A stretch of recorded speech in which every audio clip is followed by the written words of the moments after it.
अस्सलाम वालेकुम। याहिया अफरीदी साहब के चीफ जस्टिस ऑफ पाकिस्तान बनने के बाद दो ऐसे काम फौरी तौर पर हो गए जिसके लिए जस्टिस मंसूर अली शाह ने ख़त लिखे। बाज़ जजेस का सामने खुलेआम और बाज़ का पस पर्दा एहतजाज या उनके एतराज़ात सामने आते रहे। एक तो प्रैक्टिस एंड प्रोसीजर की जो वायलेशन हुई थी ऑर्डीनेंस के ज़रिए, और फौरी तौर पर काजी साहब ने दोनों सीनियर जजों की बजाय चौथे नंबर के जज को उसका हिस्सा बना दिया था। उसकी फौरी तौर पर इस्लाह की गई और दोनों सीनियर मोस्ट जजेस जो थे उसका हिस्सा बन गए। दूसरा, फुल कोर्ट मीटिंग जो आज हुई जिसमें मुकदमात की जो पीछे ज़ेर अल्तवा चले आ रहे हैं मोर दैन 59,000, उसके ऊपर बात की गई और किस तरीके से तेज़ रफ्तारी के साथ इन केसेस का मसला हल करना है उसके ऊपर एक जामिया प्रोग्राम जो है वो भी डिस्कस किया गया। Justice Mansoor Ali Shah video link से इस इजलास में शरीक हुए और आज से एक माह के बाद 2 दिसंबर को दोबारा ये फुल कोर्ट मीटिंग होगी जिसमें इस पेशरफ्त का भी जायज़ा लिया जाएगा और किस तरीके से इस प्रोसेस को स्पीडी बनाना है, ट्रांसपेरेंट बनाना है, उसको भी डिस्कस किया जाएगा। दूसरी तरफ 27वीं तरमीम की खबरें आती हैं जिसको आधी से ज़्यादा हुकूमत उसकी इंकारी है और बाज़ उसके जो ज़ोमा हैं वो इसकी तरफ इशारा करते हैं कि हाँ ज़रूरत पड़ेगी तो ये करनी पड़ेगी। और एक नया बिल लाया जा रहा है जिसमें जजेस की तादाद में इजाफा करने के ऊपर फ़ैसला किया जाएगा। तो आज जो प्रोग्राम में हमारे साथ शुरका है उनसे इसी मामले में डिस्कस करेंगे। प्रोग्राम के आगाज़ में सलमान रकम राजा की जनरल है पाकिस्तान तहरीक इंसाफ के, वो हमें ज्वाइन कर रहे हैं। राजा साहब, आपका बहुत शुक्रिया, आप हमें ज्वाइन कर रहे हैं। ये पहले फरमा दीजिए कि आज आपकी कमेटी का इजलास भी था, आप जुडिशल कमीशन के इजलास में शरीक होने जा रहे हैं। पहले तो इसकी तस्दीक कर दें और दोनों कौन से अरकान होंगे जो सैनेट और कौमी असम्बली से आपकी जमात की नुमाइंदगी करेंगे? जी, हम जुडिशल कमीशन में बिल्कुल शिरकत करेंगे। हमारे मेंबरान कौमी असम्बली से भी और सेनेट से भी नामज़द किए जाएंगे। लेकिन इसके लिए तरीका ये होगा कि जो पार्लिमानी पार्टी है कौमी असम्बली में हमारी और जो पार्लिमानी पार्टी है सेनेट में, वो अपने इजलास मुनक्किद करेंगे और उनकी तरफ से तजावीज़ आएंगी जिनको फिर हम कोर कमेटी और पोलिटिकल कमेटी के सामने रख कर जो भी नाम बनेंगे, वो 2 हों या 4 हों, वो तमाम नाम इमरान खान साहब के पास जाएंगे और उनसे मुशावरत के बाद हतमी तौर पे हम कोई फ़ैसला कर मुतले करेंगे स्पीकर साहब को। अच्छा राजा साहब, जो आपकी जमात के ऊपर आपको खसूसी तौर पर आज दरख्वास्त की हमें कि ज्वाइन करें, थोड़ी सी रोशनी डालिए कि आपकी जमात के हवाले से जो खबरें हैं वो ये लगता है कि पूरी जमात मुंतशिर है। आपके तकरीबन सभी लोग एक दूसरे के ऊपर इल्ज़ामात आयद कर रहे हैं, सबकी उंगलियां एक दूसरे की जानिब उठी हुई हैं। ऐसे में बुशरा बीबी की रिहाई होती है और बुशरा बीबी पेशावर में जाके बराजमान है। बुशरा बीबी बाज़ उनके इंटरेक्शन भी सुनने में आ रहा है कि उनकी सियासी लोगों से बात भी हुई है। क्या रोल होगा बुशरा बीबी का, पहले तो इस पर बता दें, फिर मैं पार्टी की इंटरनल पॉलिटिक्स की तरफ आता हूँ। देखिए, ये जो एक बयानिया है कि पार्टी में बहुत इंतशार है, ये बिल्कुल दुरुस्त नहीं है। मैं आज कौमी असम्बली में 2.5 घंटे जो पार्लिमानी पार्टी है PTI की, उसमें शिरकत करके आया हूँ और अब मैं तवात्तुर से ये शिरकत किया करूँगा। इसी तरह सेनेट में जो पार्लिमानी पार्टी है, जो हमारी दीगर तंजीमें हैं, मैं आपको यकीन दिलाता हूँ कि कोई इंतशार नहीं है। ये बिल्कुल एक मीडिया क्रिएटेड एक हाइप है। तो ये एक बात तो बिल्कुल जहन में रहे कि देखिए, किसी की गुफ्तगू होती है, कोई एक ट्वीट करता है तो उस पर 4 दिन टीवी पे प्रोग्राम होना शुरू हो जाती हैं और ऐसे लगता है जैसे कोई जंगो जदल है। बिल्कुल ऐसी बात नहीं होती। कोई डिसिप्लिन की खिलाफ वर्जी हो, उस पर कोई कदम लिया जाए, उस पर माफ़ी हो जाती है, बात आगे बढ़ जाती है। तो इसलिए ये इंतशार जो है ये बहुत ज़्यादा मीडिया पे है, पार्टी के अंदर इतना नहीं है। जहाँ तक बुशरा क्या बीबी का फवाद ताल्लुक है, चौधरी मैं और नहीं फैसल समझता कि चौधरी उनका उन दोनों की माफ़ी हो गई? इमरान खान ने दोनों को माफ़ कर दिया? इमरान खान साहब ने मुझसे कहा कि आप इस मामले को देख लें और ठीक है, वो एक बात थी, वो डिसिप्लिन का मामला था, वो आ गई बात। फैसल चौधरी ने एक मैं समझता हूँ ट्वीट भी कर दी है, उससे पहले मुझसे वो आकर भी मिले।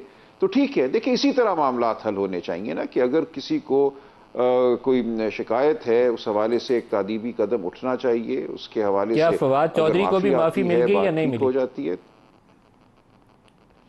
नहीं, फवाद चौधरी साहब का मामला मुख्तलिफ है, वो पार्टी में नहीं है। उनकी अपनी एक सवाबदीद है, वो आगे क्या करना चाहते हैं, क्या उनके मंसूबे हैं, क्या लाया अमल है, वो अपनी जगह है। इसलिए ये कहना कि माफ़ी मिल गई बिल्कुल दुरुस्त नहीं होगा। उनको अपने लाया अमल पे गौर करना होगा कि वो आइंदा क्या करना चाहते हैं और उनकी सियासत की डायरेक्शन क्या है, किस समत में वो जा रहे हैं। इससे ज़्यादा मैं कुछ नहीं कह सकता। बिल्कुल ठीक है। बुशरा बीबी का रोल क्या है? कोई रोल नहीं है। देखिए, वो एक घरेलू खातून हैं और वो वही रोल अपनाए रखेंगी। मुझे नहीं नज़र आता कि उनका पार्टी की सियासत में कोई कायदाना रोल होगा। उनसे मशवरा हम ज़रूर कर सकते हैं, लेकिन ये पार्टी जो है एक तंजीम के तौर पे चलेगी। इसके अंदर जो इदारे कायम हैं उनको हम मज़ीद मजबूत बनाएंगे। आज मेरी जो शिरकत थी पार्लिमानी पार्टी के इजलास में, वो उसी सिलसिले की एक कड़ी है। और आगे भी आप देखेंगे कि पार्टी में हम आंगी बढ़ेगी, यगानगत बढ़ेगी, और हमारा जो लाया अमल है, वो चाहे एहतजाजी लाया अमल हो, वो कानूनी हो, वो सियासी हो, हर सतह पे आपको हम आंगी नजर आएगी। एक सवाल आपसे सुप्रीम कोर्ट के ऊपर कर लूँ, या अफरीदी साहब के ऊपर मेरे ख्याल है किसी भी सियासी जमात को इतराज़ नहीं है, चाहे जो भी तरजीहात थी, लेकिन या साहब के ऊपर इतराज़ किसी को नहीं है।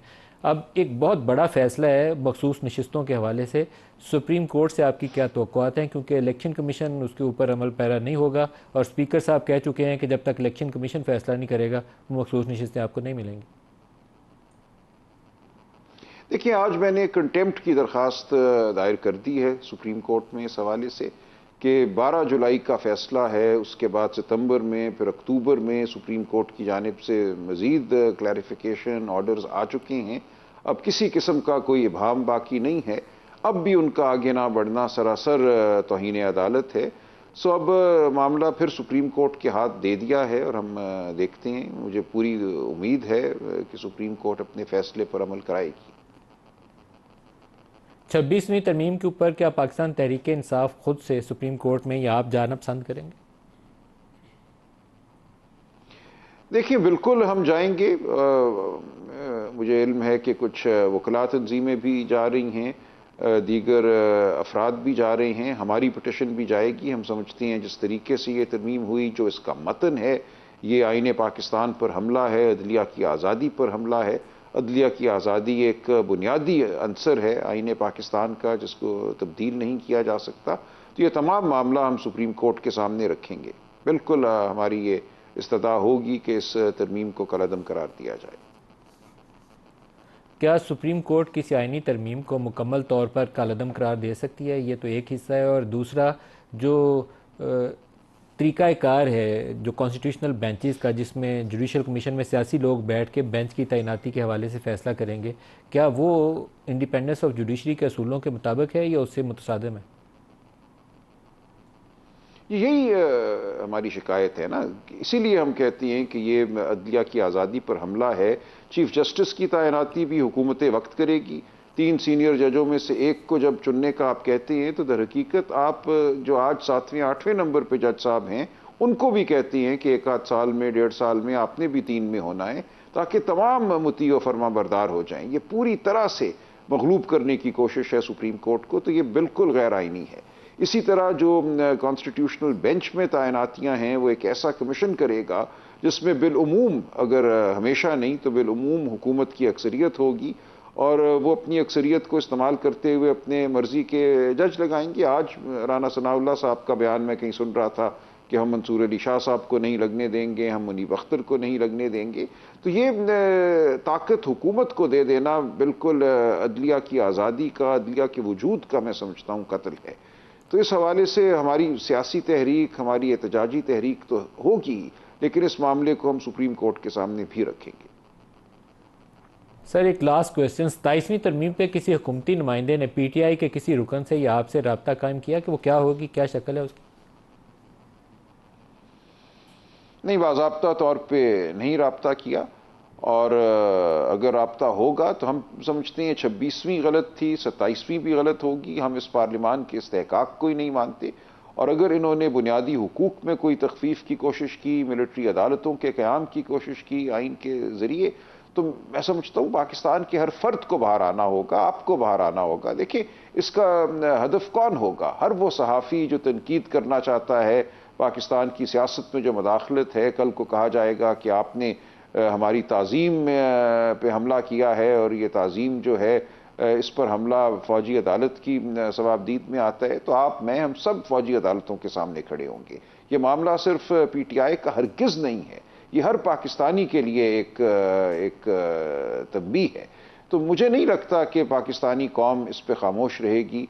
चाहे वो बलोच हो, वो पख्तूनख्वा के लोग हों, वो सिंधी हों, हम सबको, पंजाबी हों, गिलगित बल्तिस्तान, आज़ाद कश्मीर, ये हम सब के हुकूक पर एक हमला होगा। सलमान अकरम राजा साहब, बहुत शुक्रिया, आपने हमें ज्वाइन किया इस्लामाबाद स्टूडियोज़ में। उमैर नियाज़ी साहब और मोहसिन शाहनवाज रांझा साहब हमारे साथ हैं, और लाहौर से जस्टिस शाहिद जमील साहब हमें ज्वाइन कर रहे हैं। सबको खुशामदीद कहूँगा। मोहसिन शाहनवाज रांझा साहब, राना सनाउल्लाह का बयान जो है वो बड़ा ही इंटरेस्टिंग स्टेटमेंट है। उन्होंने कहा कि मंसूर अली शाह साहब को और मुनीब साहब को तो बैठना नहीं चाहिए, वो उनको मुतनाज़ा नज़र आते हैं, और याहिया अफरीदी साहब, उनको होना नहीं चाहिए, वो चीफ़ जस्टिस ऑफ पाकिस्तान है, वो उसकी कमीशन को हेड नहीं कर रहे होंगे। तीनों को निकाल दें, जो कंसेप्ट आपने दिया है सीनियर मोस्ट जजेस जो हैं वो कॉन्स्टिट्यूशनल बेंचेस हेड करेंगे, तो आप तो एक नए फसाद की बुनियाद रख रहे हैं ये बात कह के। देखिए, जहाँ तक राना साहब की बात का है जिक्र, कि उन्होंने जो ये बात की है वो उन्होंने मेरे ख्याल से अपनी एक पर्सनल राय दी है। हमारी गवर्नमेंट की या हमारे कानूनी जो मुशीरान हैं, उनकी तरफ से अभी कोई हुकूमती मौक़िफ़ कि कौन होगा कौन नहीं होगा, वो भी वक्त आने पर सामने आएगा। जहाँ तक सीनियर मोस्ट और जो सारी बात किया जिस तरह कर रहे हैं, मेरा ये ख्याल है कि सारे ही जजेस जितने भी हैं काबिल एहतराम हैं, और जो भी एज़ पर प्रोसेस रूल्स के मुताबिक हमारी जो कमेटी है वो बेंच का जो फ़ैसला करेगी कौन सीनियर मोस्ट होंगे। जो ज़ाहिर आइनी तरमीम का मॉडल है, ज़ाहिर है उसमें से बाहर तो नहीं निकला जा सकता, उसी के बीच में ही रह के काम करना पड़ेगा। तो मेरे ख्याल से वो जो मज़ीद क्लैरिटी है जब ये कमेटी की मीटिंग्स होंगी इस कॉन्टेक्स्ट में, तो वो आपको ज़्यादा वाज़ेह तौर पे सामने आ जाएगी। और जहाँ तक सीनियर मोस्ट जजेस का आप दुरुस्त कह रहे हैं कि एज़ पर कॉन्स्टिट्यूशन तो हमें वही स्कीम फॉलो करनी पड़ेगी जो तरमीम का हिस्सा है, उस स्कीम से बाहर नहीं निकला उस जा स्कीम के सकता। मुताबिक तो जस्टिस मंसूर और जस्टिस तो मुनीब कॉन्स्टिट्यूशनल बेंचेस को हेड करते हमें नजर आएंगे, क्योंकि देखिए, दोनों सीनियर मोस्ट हैं। अब जस्टिस याहिया से ज़्यादा सीनियरिटी में ऊपर है। जी हाँ, वो अब स्कीम तो कॉन्स्टिट्यूशन की कुछ यूँ ही कहती है, तो उसमें से बाहर नहीं निकला जा सकता। मजीद जो इसके ऊपर गुफ्तगू मुझे है लगता है या 26वीं तरमीम पास करते हुए आप लोग ये अज्यूम कर रहे थे कि हम तीसरे नंबर वाले को लगाएंगे तो पहले 2 इस्तीफ़ा दे जाएंगे। उन्होंने अक्लमंदी ये की है, वो वहीं बैठे हुए हैं, इंसाफ करके जाएंगे वो। देखिए वो मैं तो समझता हूँ कि सारे जितने भी जज साहबान हैं सुप्रीम कोर्ट में, उसमें जिस तरह शाह साहब हैं, मुनीब साहब हैं, हमें उनसे पूरी तवक्को है कि वो इंसाफ के तकाजे पूरे करेंगे और इंसाफ ही करेंगे। उनके किए हुए चाहे फैसले पे आईनी अमल भी करेंगे। यकीनी तौर पे गवर्नमेंट जो है उनके किए हुए फैसलों से लेकिन किस तरह मखसूस बाहर नशिस्तों के निकल ऊपर तो आप सकती बैठे है। हुए हैं ना अभी तक। लेकिन उस पर तो ज़ाहिर है एक उस पर कॉन्स्टिट्यूशनल एक समझ लें कि एक बहुत बड़ा सवाल है जो इलेक्शन कमीशन ऑफ पाकिस्तान ने खड़ा किया है, और स्पीकर जो है वो इलेक्शन कमीशन ऑफ पाकिस्तान के पाबंद हैं कानून के मुताबिक। तो अब उस तरफ देख रहे हैं कि इलेक्शन कमीशन ने जो मौक़िफ़ इख्तियार किया हुआ है उसके ऊपर सुप्रीम कोर्ट की तरफ से क्या डायरेक्शन, क्या लायामल आता है, उसके बाद देखते हैं। जस्टिस शाहिद जमील साहब, जो इस वक्त की पोजीशन है, जो कॉन्स्टिट्यूशनल अमेंडमेंट तो आपने भी उसकी देख लिया, उस सुप्रीम कोर्ट के सामने मामला जाएगा, देखते हैं सुप्रीम कोर्ट में क्या रंग लाता है। लेकिन ये जो बयान राना साहब का था, इससे तो एक बहस ये छिड़ जाती है कि क्या दोनों सीनियर मोस्ट जजेस जो हैं, हुकूमत ये चाहती है कि वो उन बेंचेस का हिस्सा ही ना हो। क्या ये मुमकिन है कि इस ख्वाहिश का इजहार किया जाए कि जस्टिस मंसूर और जस्टिस मुनीब जो हैं वो कॉन्स्टिट्यूशनल बेंचेस का हिस्सा ना हो? दोनों सीनियरिटी में सबसे ऊपर है। मेरा ख्याल है आपने इससे पहले खुद ही कमेंट कर दिया है और बड़ा अप्रोप्रिएट कमेंट है। मैं इसमें ऐड करूंगा लीगल पर्सपेक्टिव से कि आप अगर किसी जज को डाउट करते हैं तो that is in itself a contempt. तो आप का ये कहना कि ये कंट्रोवर्शियल हो गए हैं, इनको इसमें बैठना नहीं चाहिए, तो आपके ख्याल में कॉन्स्टिट्यूशनल केस सिर्फ वही होंगे जिसमें आइंदा और हमेशा के लिए आपकी गवर्नमेंट तो 4 साल बाद चली जाएगी, कि उसके बाद कॉन्स्टिट्यूशनल बेंच का काम जो है वो कॉन्स्टिट्यूशन को इंटरप्रेट करना है ताकि उसकी इम्प्लीमेंटेशन अक्रॉस द कंट्री हो सके। और अगर आप ऐसी ख्वाहिशात का इजहार कर रहे हैं तो आप अपने उसको स्ट्रेंथन कर रहे हैं, जो आप पे एलिगेशन है कि आपने ये प्री मोटिवेटेड लेजिस्लेशन की है, कॉन्स्टिट्यूशन में अमेंडमेंट की है, और 25 को एक डेडलाइन बना के आपने जो हैप हैज़र्ड अमेंडमेंट्स किए हैं जो अब आपको खुद नहीं समझ आ रही कि उसके रिपरकशंस क्या होंगे। तो मेरा ख्याल है कि थोड़ा पॉलिटिशियंस को मोहतात होना चाहिए। जब ये जुडिशरी की बात आती है तो हमारा कॉन्स्टिट्यूशन कहता है कि आप उनको उनके रोल को डिस्कस कर, इवन आप पार्लियामेंट में डिस्कस नहीं कर सकते। तो मेरा ख्याल है कि ये बात नहीं करनी चाहिए थी। मिनिस्टर उमैर साहब, कानून साजी और आइन दोनों के खिलवाड़ नहीं बनाना चाहिए कि वो जो दिल आता है हर रोज़ हम एक नया कानून बना लें। प्रैक्टिस एंड प्रोसीजर को बनाया गया, सेलिब्रेट किया गया, हम लोगों ने वाह भी कर दी, फिर उसके ऊपर ऑर्डिनेंस लिया है। अभी सुनने में आ रहा है कि प्रैक्टिस एंड प्रोसीजर्स को रिवाइज़ करके एक नया लॉ बनाने की भी तैयारी है। जजेस की तादाद में भी इजाफा होना है क्योंकि कॉन्स्टिट्यूशनल बेंचेज हैं, शायद आपको वैसे ही उसकी ज़रूरत भी पड़े। तो इन दोनों के ऊपर क्या कोई ब्रेन स्टॉर्मिंग नहीं होनी चाहिए? इजलास के अंदर बहस हो, कौम सुने भी, एक रायामा हमवार हो, फिर फैसला किया जाए। अच्छा, जो ब्रेन स्टॉर्मिंग की आप बात कर रहे हैं ना, अब कल्चर ही नहीं रहा। आपने खुद आइनी तरमीम के तनाजुर में देख लिया। चले हमारे जो लाख एतराज़ात हो गए, ड्राफ्ट किस वक्त सामने आया? ड्राफ्ट ही किसी के पास नहीं था। अल्टीमेटली जाते जाते एंड पे जाके जो है ना चीज़ें सारी सरफेस की। और अभी भी जिस आप लेजिस्लेशन का हवाला दे रहे हैं, ये जुमे या जुमेरात को लाना चाह रहे हैं और फिर उसी तरह से करना चाह रहे हैं। देखें, प्रैक्टिस एंड प्रोसीजर किस लिए लाए थे? मकसद क्या था कि जी हम जी डेमोक्रेसी ला रहे हैं जुडिशरी में, ठीक है, कि वन मैन शो नहीं होना चाहिए कि सारा control chief justice of Pakistan के पास हो। मगर जब इन्हें सूट नहीं किया तो इन्होंने ऑर्डिनेंस के ज़रिए उसी इख्तियार को डाइल्यूट किया और थर्ड ऑप्शन रख दी सीजेपी के हाथ में, ताकि उसकी बिल्कुल नफ़ी हो जाए। और अब जब आपने देखा कि वो ऑर्डिनेंस एक किस्म का इनफेक्टिव हो गया कि आने वाले चीफ जस्टिस पाकिस्तान ने फ़ौरन सीनियर मोस्ट पे कमेटी कॉन्स्टिट्यूट कर दी, तो अब जो प्रपोजल चल रही है कि नहीं 3 नहीं, इसको 5 कर दिया जाए।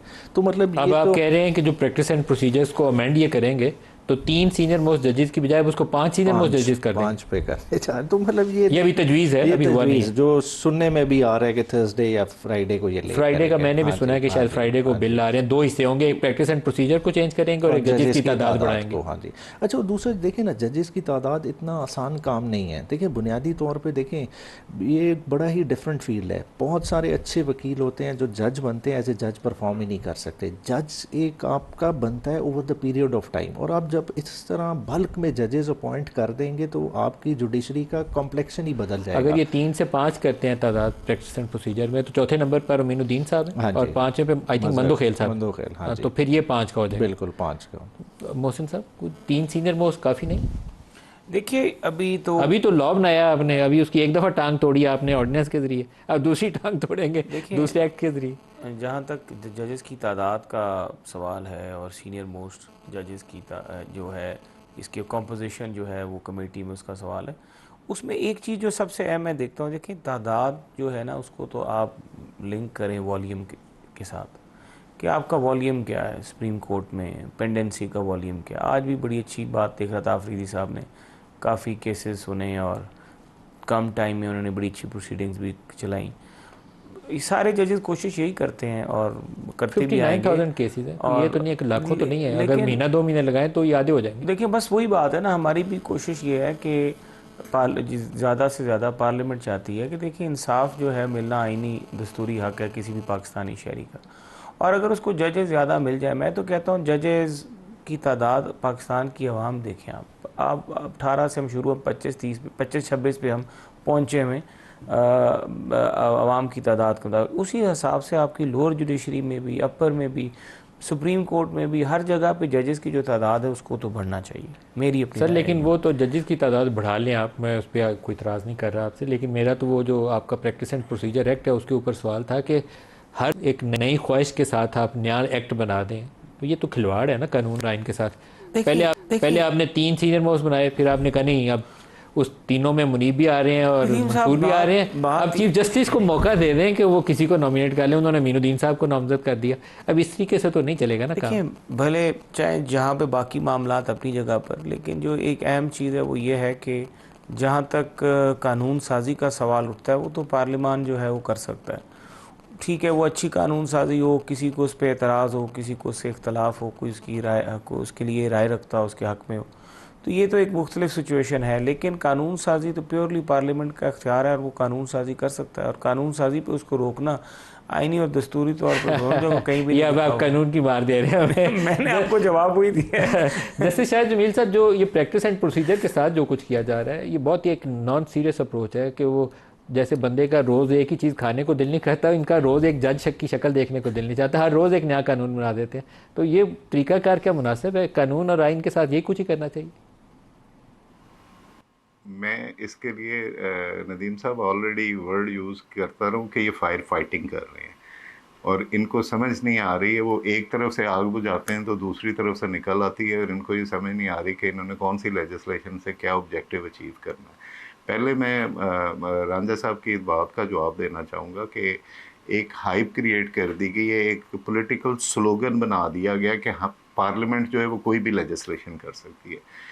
ब्रिटिश पार्लियामेंट में और सब कॉन्टिनेंट की जो पार्लियामेंट्स हैं जो अंडर द कॉन्स्टिट्यूशन होती हैं, वो कॉन्स्टिट्यूशन की खुद से क्रिएशन होती हैं। कॉन्स्टिट्यूशन उनको लेजिस्लेशन की पावर देता है with in the contours of the constitution. और जो इंडिपेंडेंस ऑफ जुडिशरी है, ये ट्राइकॉटमी में बेसिक स्ट्रक्चर है।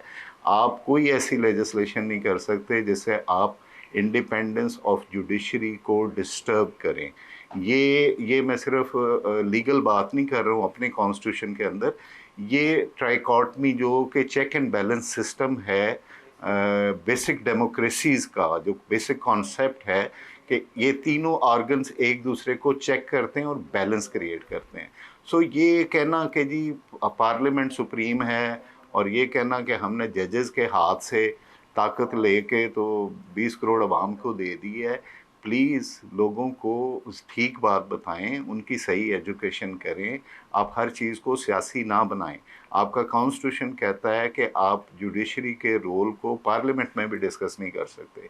आपने इसको मजाक बना दिया है, आप हर जजेस का नाम लेके उनको डिस्कस कर रहे हैं और आप ऐसी ऐसी लेजिस्लेशन कर रहे हैं। प्रैक्टिस एंड प्रोसीजर का जो नदीम साहब आपने क्वेश्चन पूछा है, ये मैं तो इसकी कॉम्पिटेंस मेरे ये कन्विक्टेड क्या कहते हैं कन्विक्शन है कि the legislature does not have the power to regulate procedure of supreme court. अगर ये आप करेंगे तो फिर तो आप उनको कहेंगे कि जी आप 11 बजे की बजाय 12 बजे चाय पियेंगे, 5 बजे से पहले कोई जज जो है वो सुप्रीम कोर्ट से निकल नहीं सकता, सुबह 7 बजे आपको आके बैठना पड़ेगा। They can not regulate courts, the legislature cannot. Legislature yes can confer the jurisdiction, वो आपको jurisdiction देता है, पार देता है। once that is given फिर आपका रोल ख़त्म हो जाता है, फिर उन्होंने खुद अपने आप को रेगुलेट करना है। अब ये जो ये काम कर रहे हैं, एक ब्रेक करीब आ गई है, ब्रेक ले लें, इसके ऊपर और बात करते हैं। हमारे साथ रहिए।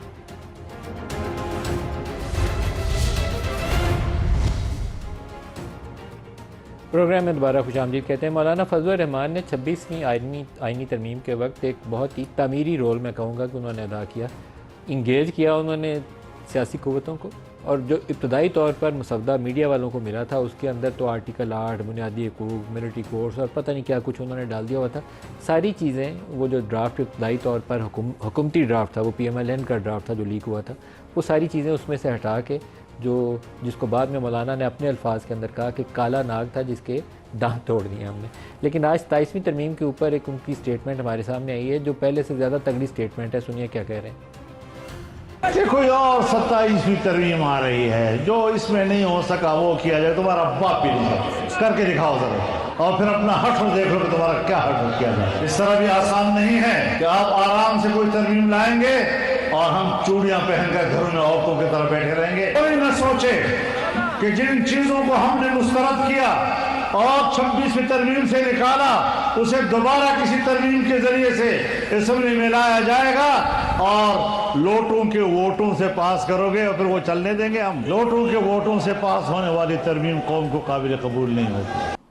और मैं साहब जो एक हिस्सा सबसे थॉर्नी था ना उस वाली प्रपोज ड्राफ्ट के अंदर, पता नहीं 27वीं आती है या नहीं आती है मुझे पता नहीं है, सिर्फ अभी मार्केट के अंदर वो गॉसिप चलना शुरू हो गई।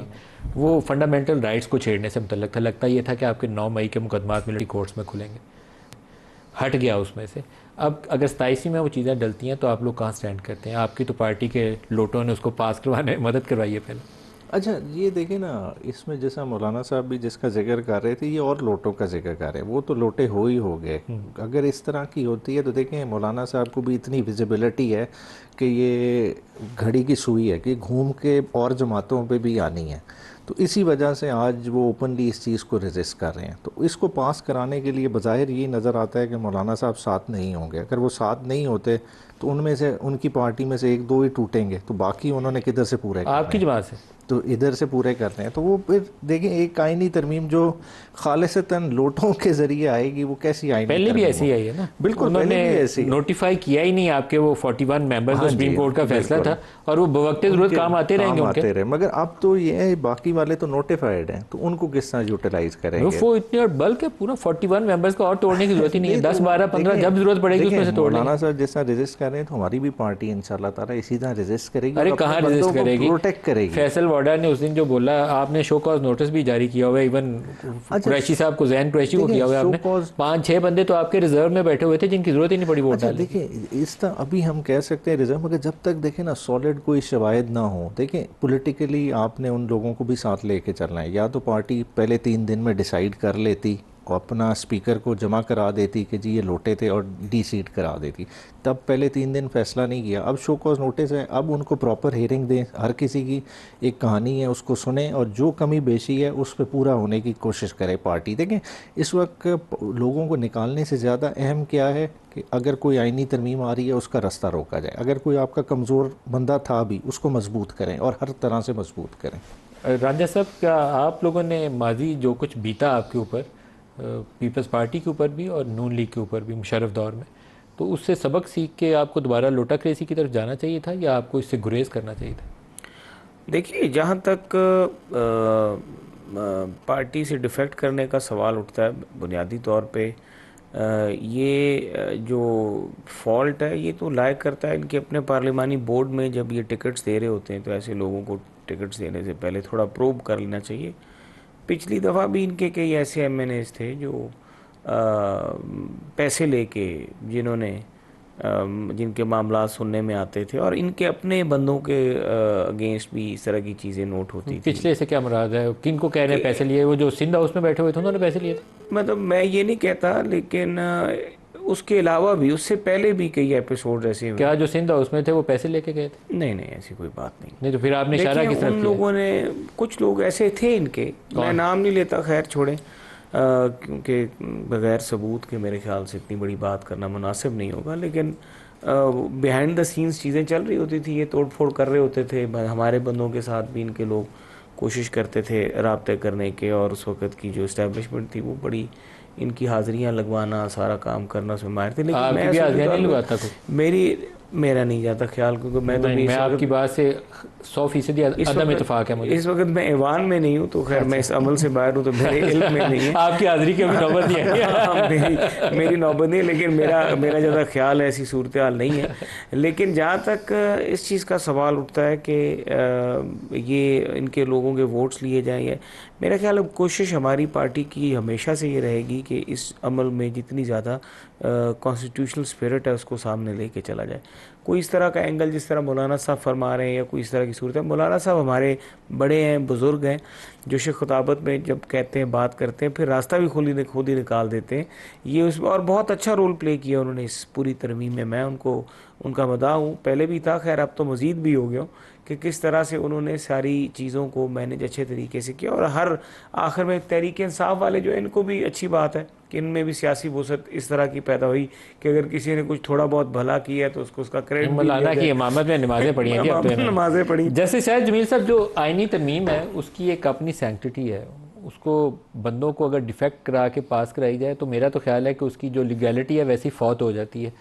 ये तो एक ओनरशिप होती है ना कि लोगों ने अपनी फ्री विल से वोट किया, तो किसी ने डर के किया या पैसों से वोट भेज दिया, दोनों सूरत में उसकी लीगैलिटी जो है क्वेश्चनेबल हो जाती है। तो क्या तरीका का दुनिया में क्या है इसके ऊपर?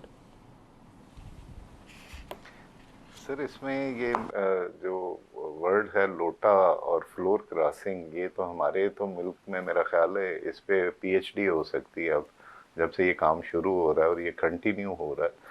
लेकिन जो मैंडेट होता है, और हमारा, मैंने पहले भी कॉन्स्टिट्यूशन का जिक्र किया है, तो कॉन्स्टिट्यूशन जो है वो कहता है कि sovereignty belongs to almighty Allah which shall be exercised by the people of Pakistan through chosen representative.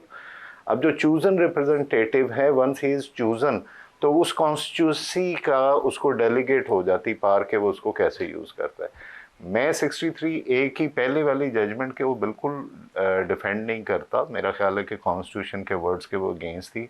लेकिन जिस तरीके से उसको अब जिस मौके पे और जिस तरीके से जजमेंट दी गई है, ये सारे उसके रिपरकशंस हैं। मेरा ख्याल है कि इसको जो उसके अंदर डिफेक्शन है कि अगर वो पार्टी लाइन से अलावा देता है तो वो डिफेक्ट करने पे डी सीट हो जाएगा। डी सीट होने का मतलब है कि वो अपनी कॉन्स्टिट्यूंसी में वापस जाएगा, और अगर कॉन्स्टिट्यूंसी वाले उसको री इलेक्ट कर लेते हैं तो इसका मतलब है कि उसके डिसीजन को उन्होंने अफर्म कर दिया। लेकिन बदकिस्मती से हमारे मुल्क में तो इलेक्शन की शफाफियत भी क्वेश्चनेबल है कि वो वाकई विल ऑफ द पीपल किसी की कॉन्स्टिट्यूंसी की रिफ्लेक्ट भी हो रही है कि नहीं हो रही है। तो ये बड़ा अनफॉर्चुनेट है, और बदकिस्मती की बात ये है कि जो जमातें आज रूलिंग पार्टी है वो भी इसका शिकार नहीं है। जब वो हुकूमत में आते हैं तो उसको एज अ टूल यूज़ करते हैं, जब वो हुकूमत से बाहर ऑपोजिशन में बैठते हैं तो इसी चीज़ का वाविला मचाते हैं। तो हमें एज ए नेशन कुछ सीखने की ज़रूरत है। हर चीज़ ज़रूरी नहीं है कि कानून के मुताबिक और फैसलों के मुताबिक हो, कोई हमारा मॉरल करैक्टर भी होना चाहिए जो हमें अपने रहनुमाओं में नज़र आना चाहिए। शाहिद जमील साहब, जो जजेस की तादाद है उसके ऊपर भी आप राय देना चाहेंगे कि 22 या 25 सुप्रीम कोर्ट में अगर की जाती है तो आपके ख्याल में दुरुस्त है? 59,000 पेंडिंग केसेस हैं, कर देनी चाहिए 22 या 25? नदीम साहब, मैं समझता हूँ कि तादाद बढ़ाने से नहीं होगा इसका कोई तदारुक। एक तो जो फाइलिंग है ये एक इतना बड़ा इशू है जिसको कोई भी माजरत के साथ, हमारे चौधरी इफ्तिखार साहब को अल्लाह ताला ने मौका दिया था, वहाँ से लेके जितने भी चीफ जस्टिस बने हैं आज तक, उन्होंने याहिया साहब से मैं अच्छे की एक्सपेक्ट करता हूँ, किसी ने भी इस इशू को एड्रेस नहीं किया कि रेडिकली हमने लिटिगेशन को कैसे एड्रेस करना है। पूरी दुनिया में जो उसका तरीका है वो फाइलिंग को कंट्रोल किया जाता है, उसके प्री एक्शन प्रोटोकॉल्स होते हैं, और जो गलत केस फाइल करता है उस पे इतने डैमेजेस पड़ते हैं कि लोगों के घर बिक जाते हैं। इसलिए लोग अदालत में आने से डरते हैं गलत क्लेम लेके। लेकिन यहाँ पे सिर्फ वो जजेस की तादाद में आप इजाफा करते जाएंगे तो वो रेलेवेंट तो नहीं है। वो दूध वाली मिसाल है कि जितने मर्जी उसके ऊपर चेक्स लगाते जाएंगे वो दूध और पतला होता जाएगा। This is not the solution. अगर आप सॉल्यूशन की बात कोई करते हैं तो इन सब को बैठ के देखना चाहिए। मैं तो अपनी हाई कोर्ट में ये कहता था कि ये जो ICA इंट्रा कोर्ट अपील है इसको आप 100% कर दें कि हर फैसला सिंगल बेंच का जो है वो यहाँ पे ये अपील होगी। तो आप हर केस को सुप्रीम कोर्ट जो लेके जा रहे हैं, तो बलूचिस्तान से, सिंध से लोग उठ के इस्लामाबाद आएंगे, तो आप उसी हाई कोर्ट में एक एपलेट बेंच बना दें, वो दूसरे जज बैठ के उसको दोबारा से सुन लें। सुप्रीम कोर्ट में वो केसेस आने चाहिए जिनकी कोई पब्लिक इम्पोर्टेंस है और जिन डिसीजन की इम्प्लीकेशन जो है वो पूरे मुल्क पे होगी। अब किसी की प्रॉपर्टी का, 2 बंदों की प्रॉपर्टी का मसला है, तो वो सुप्रीम कोर्ट के जजेस तादाद बढ़ा देंगे तो पीछे केसेस जो हैं वो भी बढ़ते जाएंगे। तो ये इसका हल नहीं है। इसका हल है कि ये सीरियसली सारे बैठें सर जोड़ के। उसमें मैं जुडिशरी को ज़्यादा रिस्पॉन्सिबल कहता हूँ, और वो लेजिस्लेचर को बताए कि इसका ये हल है, इसको इस तरीके से हल किया जाए। तो ये तादाद बढ़ाना जो है ये तदारुक नहीं है। और माजरत के साथ ये मैं साहब से भी इस पे राय लूंगा। बैरिस्टर साहब, ये मेरे ख्याल में कुछ हुकूमत अपनी चॉइस बढ़ा रही है, चॉइस बढ़ा रही है कि वो ज़्यादा जजेस होंगे तो उनमें से बेंच बनाने के लिए चॉइस बेहतर हो जाएगी। ये बात आपकी ठीक है। ये एक सियासी नुक्ता नज़र मेरे ख्याल में यही है जो आपने आखिर में कहा कि उनको चॉइस ज़्यादा चाहिए पॉलिटिकल बेंचेस, ये कॉन्स्टिट्यूशनल बेंचेस के लिए। एक लेकिन जस्टिस शाहिद जमील साहब ने जो बात की है, केसेस की डिस्पोजल जो है वो मसला नहीं है, चाहिए पार्लियामेंट को बताना चाहिए कि क्या क्या चीज़ें ठीक करनी। सियासी जमातें इसके ऊपर क्यों नहीं अपना एक वर्किंग पेपर दें? आप PTI वाले बहुत से एहतजाज भी करते हैं, सड़कों पे भी आते हैं, आप तजावीज़ क्यों नहीं देते, तामीरी तजावीज़ दें? देखिए, इस पे बिल्कुल काम हो सकता है, मगर देखिए ना तब्दीली किधर से आती है। अली जफर साहब बैठे हुए हैं, सलमान राजा साहब बैठे हैं, आप खुद बैरिस्टर हैं, बैठे हैं, 3-4 लोग बैठे सर जोड़ के निकालें। ओवरऑल लीगल आपने सिस्टम को ओवरऑल करना है ना, तो उसके साथ बहुत सारी चीज़ें कनेक्टेड है। एग्जीक्यूटिव की वर्किंग, पुलिस की वर्किंग, ये ओवरऑल पाकिस्तान को रिफॉर्म की ज़रूरत है। अगर गोरे के ज़माने के कवानीन चलाएंगे तो फिर यही होगा। हमारी आज तक हम CPC के रिफॉर्म्स नहीं कर सके, ठीक है ना, क्रिमिनल प्रोसीजर हम वही पुराना चला रहे हैं, मगर हमारा वो ऑब्जेक्टिव ही नहीं है। हम नीचे वाली लिटिगेशन को देख ही नहीं रहे, हालांकि उसका वॉल्यूम इससे ज़्यादा ख़तरनाक है। ये जैसा आपने कहा कि अगर 60,000 भी केसेस हों, प्रॉपरली 2-2 जजेस के बेंचेस बैठे हुए हों, तो अगर दिन के 25 से 30 केसेस भी डिस्पोज ऑफ करें, ये बैकलॉग फारिग हो जाते हैं। मगर जो 22 लाख केस हमारे ओवरऑल सिस्टम पे बोझ बना हुआ है, उसको कोई नहीं देख रहा। और उसकी वजह से देखें आज प्रॉब्लम क्या हो रहा है कि लोग लिटिगेशन अदालत में लाना ही नहीं चाह रहे, लोग अपने प्राइवेट स्कोर खुद सेटल कर रहे हैं, और ये बड़ी एक ख़तरनाक सूरत हाल है, उस तरफ कोई नहीं देख रहा। रांझा साहब, क्या इसके ऊपर कलेक्टिव एफर्ट नहीं हो सकता? बिल्कुल, ये हमेशा से जो law reforms at extensive level, lower courts में, हाई कोर्ट्स में, वो बहुत वक्त की ज़रूरत है। और जिस तरह से जो क्लेम्स हैं या जो केसेस हैं, उनमें जो फ्रिवलस लिटिगेशन है, सबसे बड़ी बात ये है, और डैमेजेस की जो रजीम है उसको रिविज़िट करने की ज़रूरत है। और ये वाकई कलेक्टिवली ये काम करें। बल्कि मैं तो उनसे कहूँगा कि दे शुड अभी, अगर कोई गवर्नमेंट बात करती है और ये गए भी थे, तो they should come up with a very good proposal. हमारी लॉ मिनिस्टर जो हैं तारड़ साहब, वो भी इसके लिए बड़े पॉजिटिव हैं। Being a lawyer, practising lawyer himself, वो भी ये चाहते हैं, और बाकी भी सबकी ये ख्वाहिश है कि ये फ्रिवलस लिटिगेशन का जो सिलसिला पाकिस्तान में है, ये अगर ख़त्म होगा, लोगों को, आम आदमी को इंसाफ मिलना क्योंकि इसके ऊपर PTI वालों को इनिशिएटिव लेना चाहिए। आप लोगों को अपना एक वर्किंग पेपर ड्राफ्ट मेरे ख्याल से उनके मंशूर में भी, सारी सियासी जमातों के मंशूर में ये बात है। तो कलेक्टिवली तो हम एक दफ़ा हमने एशियन बैंक से कर्जा लिया था 90 की दहाई के आखिर में, एक्सेस टू जस्टिस प्रोग्राम, उस वक्त हमने अदालतें दुलते बना के दफ्तर सीधे किए थे, उसके बाद फौत हो गए, बस सारा मकसद। उसके बाद काफ़ी कुछ गवर्नमेंट्स करती हैं, लेकिन फिर एक बार्स की तरफ से प्रेशर बिल्डअप होना शुरू हो जाता है। वो मेरे ख्याल से बाहर के प्रेशर को भी ज़रा कंसिडर करना चाहिए, लोगों को, बार काउंसिल्स को इन्वॉल्व होना चाहिए, बल्कि बाहर के नुमाइंदों को भी बुलाया जाता है ऐसी लिटिगेशन में, उनको लेजिस्लेशन में उनको भी बुलाया जाए कि वो भी आए, पार्लियामेंट में बैठें, ये भी बैठे हैं, हम भी बैठे हैं, सारे बैठ के। ये तो अवामी मसला है पूरी पाकिस्तानी कौम का, और लोग दुआएं देंगे जो भी पार्लियामान कर जाएंगे। जस्टिस शाहिद साहब, जो याहिया अफरीदी साहब का राइज है to the position of chief justice of Pakistan, और अब 2 सीनियर मोस्ट जजेस, जो दोनों की बहुत अच्छी रिप्यूट है, जस्टिस मंसूर के मतलब तो मैंने सारों से ही अच्छे अल्फाज सुने, याहिया साहब के मतलब भी किसी ने कोई इख्तलाफी कलमात नहीं कहे, तो क्या तवक्को रखी जाए कि जो उम्मीदें इफ्तिखार चौधरी से जोड़ी गई थी, वो शायद ये लोग बैठें, कुछ ऐसा इनिशिएटिव लें, अदलिया के अंदर रिफॉर्म करें, ट्रांसपेरेंसी लाएं पूरे सिस्टम? मेरे ख्याल में इस वक्त जो जजेस सुप्रीम कोर्ट में बैठे हैं, जिनको मैं जानता हूं और जिनके साथ मैंने काम किया है, इनके अंदर बहुत कैपेबिलिटी है। जस्टिस याहिया साहब ने थ्रू आउट सुप्रीम कोर्ट में अपने आप को इस तरह कैरी किया है कि वो बिल्कुल भी कंट्रोवर्शियल नहीं हुए, और उन्होंने अपनी ओपिनियन जो है उसको किसी सर्कमस्टांसेस से इन्फ्लुएंस नहीं होने दिया। ये सारे प्रोफेशनल हैं और ये कर सकते हैं। लेकिन नदीम साहब, सबसे ज़रूरी बात जो है वो ये है कि आप उसका माहौल तो पैदा करें। जब आप जजेस के ऊपर इतना क्रिटिसिज्म और इस किस्म के माहौल में रहेंगे, तो वो अपने आप को डिफेंड करेंगे, मीडिया में डिफेंड करेंगे, पॉलिटिशियन से डिफेंड करेंगे, कि लॉ रिफॉर्म्स की तरफ बैठेंगे और वो सोचेंगे। यही हाल हमारी हुकूमतों का होता है। हुकूमत अभी 2-2.5 साल की नहीं होती तो उसके जाने की और ये सारी बातें शुरू हो जाती हैं, तो वो सारी की सारी उनकी एफर्ट अपने आप को बचाने में लग जाती है, इंस्टेड के आप एक सर्टन पीरियड दें। याहिया साहब आए हैं, आज आपने उनको 3 साल दें, तो वो 3 साल में प्लान करेंगे कि मैंने किन किन इश्यूज को एड्रेस करना है। आज का इकदाम उनका जो है फुल कोर्ट बुलाना, that is the only forum जहाँ पे बैठ के आप एक प्लान चेकआउट करें, आप एक अपना लाया अमल बनाएं कि आपने किन किन इशू को किस तरह एड्रेस करना है।